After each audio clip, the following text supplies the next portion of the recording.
Wendy Williams. The boss is walking, everybody. Nobody can do it like Wendy. No one.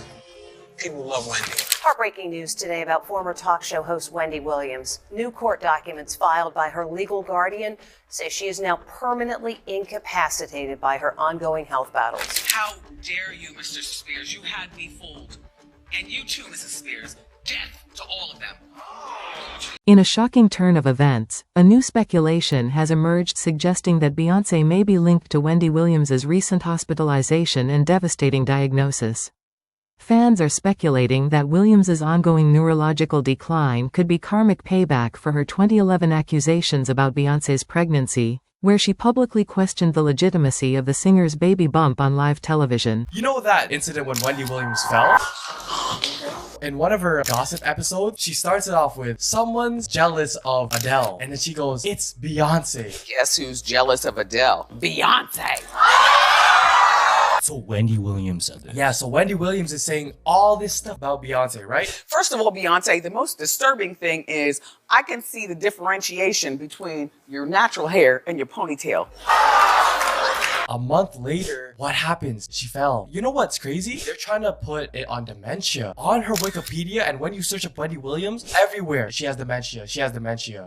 They're trying to discredit her from all her sayings. It's like she really got targeted because she just kept talking. The alleged feud between Beyoncé and Wendy Williams dates back to 2011, during Beyoncé's highly publicized first pregnancy with Blue Ivy Carter. On her talk show, Wendy Williams aired a clip from Beyoncé's interview with an Australian news outlet. In the footage, as Beyoncé sat down, her baby bump appeared to fold or collapse oddly beneath her dress, sparking immediate speculation about whether the pregnancy was real. Wendy Williams. Yeah, y'all know who I'm talking about. Some of y'all probably don't know what I'm talking about. That pit bull mixed with frog looking chick who got her own show. Yeah, she was actually clowning Beyoncé. Tickled the hell out of me. Now y'all seen about the video where Beyoncé went and did that interview and then like she had stomach problems. But Wendy had the nerve to say that Beyonce's stomach looked like she was either pregnant with a frisbee or Stewie, you know? And she even went off to say that she emphasized the rumors that she heard that Beyoncé is faking her pregnancy because of her career going down and sagging. Wendy Williams did a show the other day where she showed two ladies on her show that are the same pregnant. One of them are exactly the same amount of months as Beyonce. And it all started when Wendy Williams showed a video on her show of Beyonce overseas, somewhere in Europe, somewhere over there, doing an interview. And when she went to sit down, her stomach flattened like a frisbee, and it looked like she was about to give birth to a frisbee, which is what Wendy Williams said. Williams added fuel to the fire by questioning the clip, saying, "What is that? Is that a baby bump? I don't know." She further remarked on her own pregnancy experience, claiming that sitting the way Beyoncé did would have been difficult for her. She said, "When I was pregnant, I could never sit like that because of my back and because of the baby. I would not sit like that. I'm just saying." There it is. What is that? Is that a baby bump? I don't know. I was on bed rest the whole time. I'm not exactly sure. But I can tell you, when I would get out of the bed and sit up at a kitchen table, I wouldn't be able to sit like that. Like I was so concerned about my back and the baby. Even at 5 months, you know, I sat like this. Beyoncé herself has repeatedly denied these claims, and the birth of her daughter Blue Ivy in January 2012 helped silence much of the speculation. However, conspiracy theories have a way of lingering, and Williams's comments seemingly marked her as a thorn in Beyoncé's otherwise pristine public persona. Former talk show host Wendy Williams' team releasing an update on her health. They say she's been diagnosed with primary progressive aphasia and frontotemporal dementia. The 59-year-old hosted the Wendy Williams show for more than a decade and has been open in the past about her health struggles, which included Graves' disease and a thyroid condition. Her team says the medical diagnosis was made sometime last year. Medical experts say primary progressive aphasia is caused by the deterioration of brain tissue important for speech and language. It also is the same disease that Bruce Willis is battling. No, because whoever greenlit this Wendy Williams documentary should really be ashamed of themselves. Because I saw this tonight, part 1 I guess, and it was so sad. She's got a new manager. We remember what happened with her old manager, her ex-husband, who cheated on her for many years with this woman. They had a baby. They were driving around in her cars. Wendy was heartbroken. She was upset. She started deteriorating, drinking, doing shrugs. Fast forward to 2023, Wendy Williams was diagnosed with 2 severe health issues, both of which are serious neurological conditions that significantly impact one's ability to communicate and function. According to the Mayo Clinic, one of the conditions Wendy is suffering from affects a person's ability to speak, write, and understand language, often resulting from a stroke or severe brain trauma. The other is a degenerative brain disorder that affects the frontal and temporal lobes, resulting in nerve damage that impairs behavior, motor skills, and overall cognitive function. Heartbreaking news. Wendy Williams is being described as permanently incapacitated due to her battle with dementia and aphasia.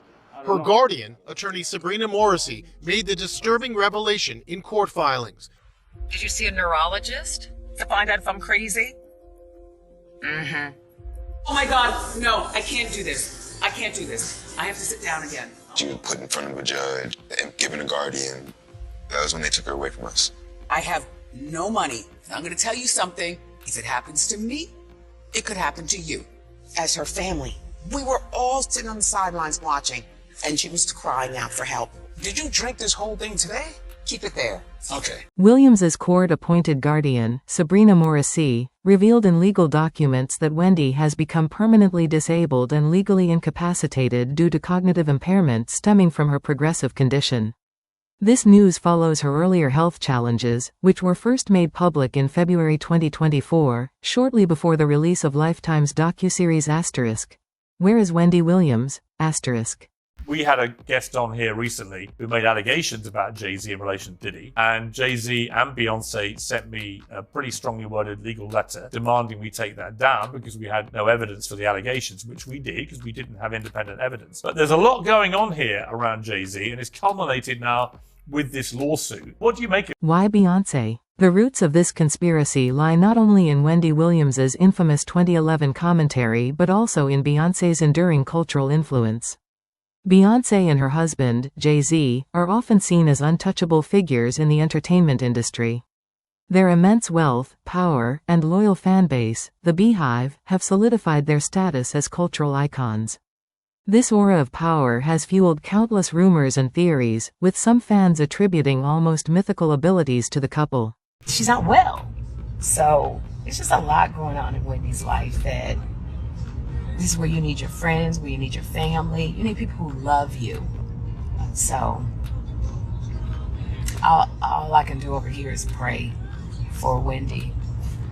Where's Wendy's best friend? I don't know who Wendy's friends are. I don't, we didn't run in the same circle. Sherri Shepherd, who stepped in as a temporary host for * The Wendy Williams Show during Wendy's absence, has shown unwavering support and compassion for the iconic host. Through social media, Sherri has shared heartfelt messages expressing her love and prayers for Wendy. She has acknowledged Wendy's groundbreaking contributions to daytime television, celebrating her as a trailblazer who paved the way for many others in the industry. Sherri's words convey deep respect and genuine care, emphasizing the importance of lifting Wendy up during her challenging times and expressing hope for Wendy's recovery and well-being. This has endeared Sherri to both Wendy's fans and her own. Because I live in LA, Wendy lives in New York. There was a time at the beginning of my career at The View, I used to perform at Caroline's, and Wendy had a comedy night at Caroline's, and I would do it. And we were very friendly. But, it just did, sometimes stuff don't pan out as far as friendships.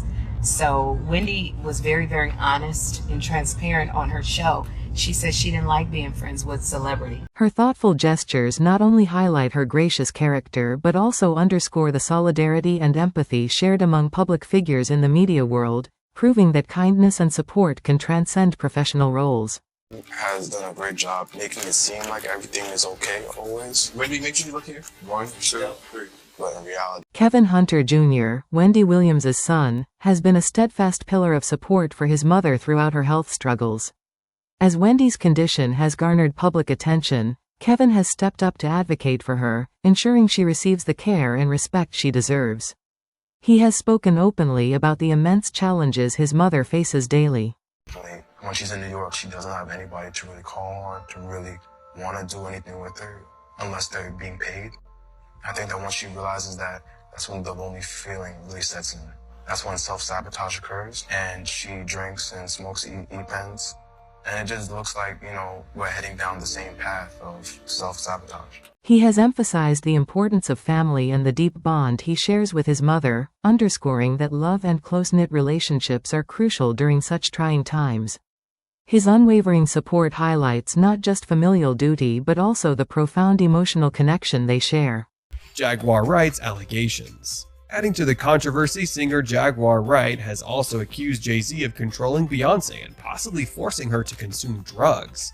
Let's delve deeper into Jaguar Wright's claims and how they align with previous allegations. Jaguar Wright expressed her belief that Jay-Z exploits Beyoncé for personal gain, claiming he keeps her under his control. She also suggested that Jay-Z pumps drugs into Beyoncé to maintain that control.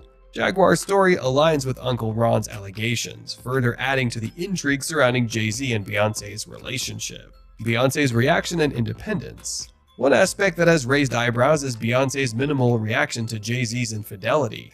Many question why she didn't show more anger or take a stronger stance.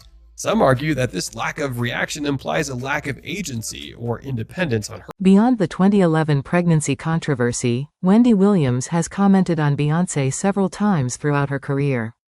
Given Jay-Z's perceived controlling personality, Wendy has also hinted that Jay-Z exerts a controlling influence over Beyoncé. It's important to recognize that both Jay-Z and Beyoncé are immensely successful and influential figures in the music industry. Quite honestly, I think that this is the kind of couple that will stay together because it's good for business and because they don't want to disappoint us. That's facts right there. I wish they would put like the year she said this so you guys can see how long she's been talking about this stuff. I've always got a weird vibe from Jay-Z and Beyoncé though. Always. Always. I just couldn't put my finger on it. Reportedly are trying to figure out a way to split without divorcing. Wendy has characterized Beyoncé and Jay-Z as a strategic couple, suggesting that their relationship is motivated by more than just romance. She believes it is a calculated power move. According to Wendy, their marriage transcends a personal union and functions as a meticulously crafted partnership designed to enhance their influence in the music industry. Wendy Williams was spotted for the first time in over a year shopping at a holistic store in New Jersey. An employee at Bolingo Balance in Newark exclusively told Page Six that the former daytime talk show host visited the shop about a week ago with her son, Kevin Hunter Jr. Wendy was reportedly sharp, upbeat, and aware, and very bubbly during the visit. She even had a sit down with the store's owner, Victor Bowman, to discuss the health products. Wendy was engaging but wasn't as familiar with what we do here, so her son was more explaining things. She talked about circulation improvement but didn't want to get into too much detail on their first meeting and plans to come back in the near future. So y'all need to return Wendy to her family and give her her money. And Wendy, even in the documentary, she said if she was to die, she wants all the money to go to Kevin. And people were trying to say that the family was trying to take advantage of Wendy and steal all of her money. Well, I disagree with that because I think Wendy's family truly do care about her. It's not even about the money. As her sister Wanda said in the documentary, it's not about the money. They want to help their sister and their aunt and their family. Wendy Williams has been mostly out of the public eye but made a rare appearance in August 2024 with her son, Kevin Hunter Jr. She previously thanked her supporters for their kind words and expressed her hope that her story would help others facing health challenges. Despite her struggles, Wendy emphasized her need for privacy and peace.